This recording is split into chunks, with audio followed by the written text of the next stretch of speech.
Hi hello மக்களே, welcome back to our channel. இன்றைக்கி நம்ம சேனலில் என்ன பார்க்க போகிறோம்னு பார்த்தீங்கன்னா, இறாலும் முருங்கைக்காயும் போட்டு சூப்பரான ஒரு கிரேவிங்க. இந்த கிரேவி வந்துட்டு இட்லி, தோசை, சப்பாத்தி, பூரி எது கூட வேணாலும், சாதத்து கூட எல்லாமே ரொம்ப நல்லா இருக்குங்க. காம்பினேஷனுக்கு ரொம்ப ஈஸியான ஒரு ரெசிபியும் கூடங்க. இப்போ இருக்கிற முருங்கைக்காய் சீசனுக்கு இந்த மாதிரி கூட ஒரு நாள் செஞ்சு பாருங்கள். அதுக்கு முன்னாடி எங்கள் சேனலை இப்போ தான் நீங்கள் முதல் முறையாக பார்க்குற மாதிரி இருந்துச்சுன்னா லைக் பண்ணுங்கள், ஒரு சப்ஸ்கிரைப் கொடுங்க. இப்போ நம்ம முருங்கைக்காய் இறால் கிரேவி செய்கிறதுக்கு அடுப்பில் ஒரு கடாயை வச்சுக்கலாங்க. வச்சுட்டு ஒரு 2 டீஸ்பூன் அளவுக்கு கடலெண்ணெய் சேர்த்துக்கலாங்க. கடலெண்ணெய் நல்லா காஞ்சதுக்கப்புறமா கொஞ்சமாக கடுகும் பெருஞ்சீரகம் அதாவது சோம்பும் சேர்த்துக்கலாங்க.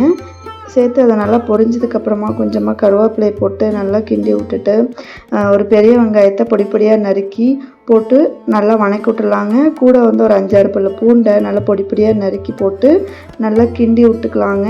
இந்த வெங்காயமும் பூண்டும் நல்லா வணங்கி வரணுங்க. அப்போ தான் உங்களுக்கு இந்த கிரேவி நல்ல ஒரு டேஸ்ட் கொடுக்கும்.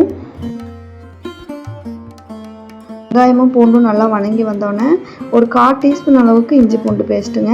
இஞ்சி பூண்டு வந்து நம்ம அதிகமாக சேர்த்தக்கூடாது. ஆல்ரெடி நம்ம பூண்டு வந்து பொடியாக நறுக்கி சேர்த்துருக்குறோம். இஞ்சி பூண்டு பேஸ்ட்டு ஒரு 1/4 டீஸ்பூன் அளவுக்கு மட்டும் சேர்த்துக்கலாங்க. சேர்த்துட்டு இது வந்து ஒரு 1/4 கிலோ அளவுக்கான இறால் கிரேவிங்க.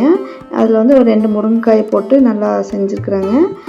அதுக்கான மசாலா தாங்க நான் இப்போ எடுத்துருக்க ஐட்டம் வந்து அதுக்கான ஐட்டம் தாங்க. ஒரு பெரிய வெங்காயம், 1/4 டீஸ்பூன் அளவுக்கு இஞ்சி பூண்டு, ஒரு பெரிய தக்காளி சின்ன ஒரு தக்காளி பொடி பொடியாக நறுக்கி, மீடியம் சைஸ் தக்காளியை பொடி பொடியாக நறுக்கி சேர்த்துருக்குறோங்க.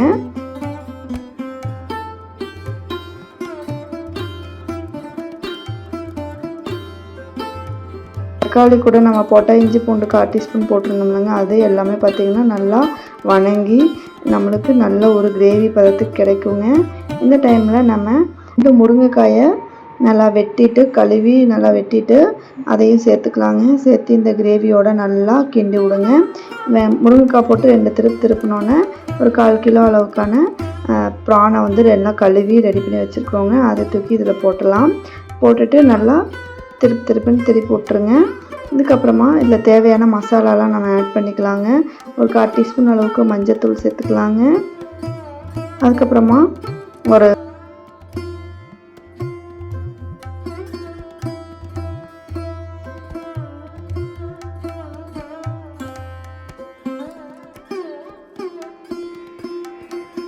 முக்கால் டீஸ்பூன் அளவுக்கு சாம்பார் மிளகாய் தூள் சேர்த்துக்கலாங்க. ஒரு 3/4 டீஸ்பூன் அளவுக்கு மல்லித்தூள் சேர்த்துக்கலாங்க. சேர்த்துட்டு நல்லா கிண்டி விட்டுக்கலாங்க.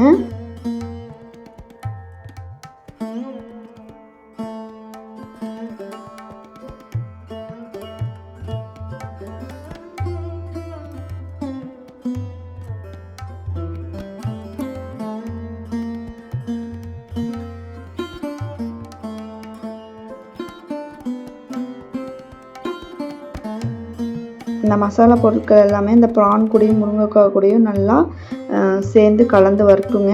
இந்த மசாலா எல்லாம் கலந்து வந்த இந்த பொருளோட நம்ம வந்துட்டு தேவையான அளவுக்கு தண்ணி ஊற்ற போகிறோங்க. தண்ணி வந்துட்டு நீங்கள் நிறைய ஊற்றக்கூடாதுங்க. அளவான தண்ணி ஊற்றி ஒரு 1/2 டம்ளர் அளவுக்கு புளி தண்ணியும் சேர்த்துக்கலாங்க. சேர்த்து நல்லா கிண்டி விட்டுடலாம். இப்போ முருங்கைக்காய் ப்ரான் கிரேவி ரொம்ப சூப்பராக தயாராகிடுச்சுங்க. ஒரு 10 நிமிஷம் இந்த பச்சை வாசம் போகிற அளவுக்கு நல்லா வேக விட்டிங்கனாவே போதுங்க. முருங்கைக்காயும் இந்த இறாலும் நல்லா வெந்து வந்துடும். மேலே கொஞ்சம் கொத்தமல்லி தலையை போட்டு நம்ம இறக்கிட்டோம்னா நமக்கு சுவையான முருங்கைக்காய் ப்ரான் போட்ட கிரேவி தயாராகிடுச்சுங்க. ரொம்ப ஈஸியாக குயிக்காக செஞ்சிடலாம்.